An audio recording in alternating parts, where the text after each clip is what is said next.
Alright guys, today we're breaking down the new Lord of the Rings series, Rings of Power. So if you aren't really familiar with the Lord of the Rings movies, basically there's this guy named Sauron who is a main antagonist. He essentially serves as the embodiment for evil throughout all three movies. During his reign, he forged one ring, which gave him immense power and secured his rule. He also gifted rings to the other powerful races that existed in the world, the men, elves, and dwarves, in an attempt to corrupt them. This show is the story of those rings. Our story starts off with a peaceful introduction of the First Age, when, as Galadriel, our main character, puts it, it is so early in the story of life that the sun had not even risen in the sky. Then, Morgoth, leader of the darkness and commander of Sauron, wages war on the initial home of the elves, which is Valinor, destroying the two trees which give them light. This angers the elves and they wage war on Middle-earth, which is the setting for the Lord of the Rings. Now our prequel has connected to the movies. After centuries of battle between the elves and darkness, the elves finally destroy Morgoth, but unfortunately the darkness of Morgoth was now deeply rooted in Middle-earth and Sauron was able to take his throne. Now determined to destroy Sauron and bring a true end to evil, Galadriel's brother gives his life attempting to beat him. After retrieving the body of her fallen brother, she notices that he was branded with a mark left by Sauron. In order to find Sauron and understand the meaning of this marking, Galadriel and a band of other elves proceed to dedicate hundreds of years to find him with little to no success. After pushing them to their wits' end, they finally find a cave that was once inhabited by Sauron and some orcs who were tampering with magic for some unknown reason. On an anvil in the back corner of the cave, Galadriel discovers the same marking branded on her brother, frozen over by the sheer evil in the cave. While looking at this, another elf stumbles into a cave troll,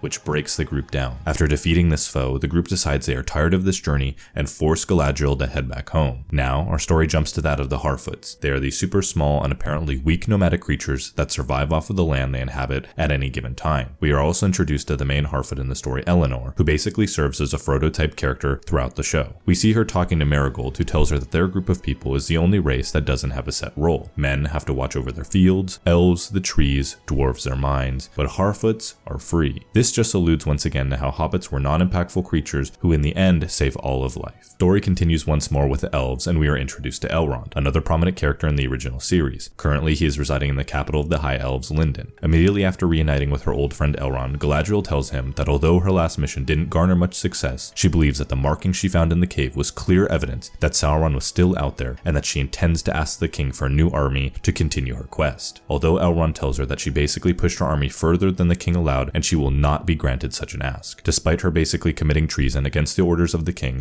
still honors her and the other elvish soldiers who accompanied her by granting them the highest honor possible, which is passage into the Undying Realm of Valinor, since they were able to discover the war was over and that evil had been destroyed. Galadriel disagrees with this assessment, but ultimately decides to go to the Undying Realm after she has a conversation with Elrond, where he questions whether her quest will bring her true satisfaction and reminds her that many elves will die at her hands if she is wrong. He also states that the Undying Realm will give her soul the opportunity to truly heal, and that if she is right about Sauron's existence, he will still be there to take care of him. Now jump to the Southlands, which is the land of men. A couple elves come back to the town and we are introduced to Arondir. He basically acts as a watchguard over the town just in case evil decides to return. He questions the barkeep to see if any major incidents have happened, to which he responds that nothing major has occurred. Arondir then questions him about the poisoning they were talking about before he came in and the details of how this may have happened. This line of questioning upsets one of the other men in the tavern, Rowan, and it starts a fight between them. After this scuffle, he goes outside to be with a girl, Bronwyn, who gives him with Alpharin seeds. After their small conversation about how she functions as a healer in human society, he decides to return to his post with the other elf he came with. Along their way, they chat about how Arondir pursuing a relationship with a human is probably not the best idea, and that this type of relationship has only been attempted twice in all of elven history. While back at camp, these elves then get a message that peace has been declared and they no longer need to remain at their outpost. Arondir is depressed by this as it will separate him from his love interest, so he decides to bid his farewell by visiting her house against the will of the other elves. While he is confessing his feelings, a man comes to ask him if she can heal his ill cow. He tells him that the cow had wandered far east to Horndurn and was now gravely ill. Arondir and Bronwyn inspect the cow and Arondir finds that the cow's milk has essentially turned to a black sludge. He decides that Horndurn is only a day away and that he can make it there before he has to return to the elves. Bronwyn decides to follow him on this journey. After leaving, Bronwyn's son, Theo, and his friend Rowan, the guy from the tavern, rush to a barn where Theo takes out a broken sword marked with a symbol branded on Galadriel's fallen brother. The power of the sword is quite strong and nearly knocks Theo over, clearly showing that Sauron's might has not faded. We then jump to a conversation between Elrond and the High King. They talk about how Galadriel's quest may have done nothing more than prolong the evil for which she sought to destroy. He also tells Elrond that he has potential to grow as a leader since Galadriel's departure promotes new growth in the kingdom. We are then introduced to Celebrimbor, one of the greatest elven blacksmiths in all of elvish Elvish history. The High King tells Elrond that Celebrimbor has a big project for the future of elves, and he wants Elrond's help. The project that he's referring to is the Forgings of the Rings with Sauron. After finally completing their trek to Horndern, Arondir and Bronwyn startlingly discover that the entire town has been destroyed and was left ablaze. Whatever was causing the animals to be poisoned has now destroyed the entire town. Finally, we cut to the Elvish boat that has almost reached the end of its journey to the Undying Realm, but we can still see the hesitation from Galadriel. While performing their final ceremony, Galadriel is seen unwilling to let go of her sword. The boat is now almost at the point of no return, and Galadriel still hesitates. You can see her position between the outstretched hand of her companion Thondir and her fallen sword. She then has a flashback to a conversation between her younger self and her brother, where he tells her that sometimes it is impossible to know which light to follow until we have touched the darkness. Ultimately, this flashback leads her to jump in the water, only for her to turn around and see that the entry to the Undying Realm has now been sealed and her elvish companions are gone forever. As the episode ends, we see a meteor flying through the sky, with all of our main characters looking up at it. It finally lands near Elenor, leaving a huge fiery chasm in the middle of the forest. Curious person as she is, she walks up to the hole, only to find that there is an unknown man lying in fetal position at the center of the explosion. That concludes the first episode of Rings of Power. So all in all, I'd probably give this episode about a 6 out of 10. I don't want to be too critical, but the show just had some really weird storytelling, since a lot of the show's development is based on Easter eggs, so if you're a new viewer, it might be a little hard to grasp. That's all for this video. If you want me to do some similar breakdowns for other shows, let me know in the comments.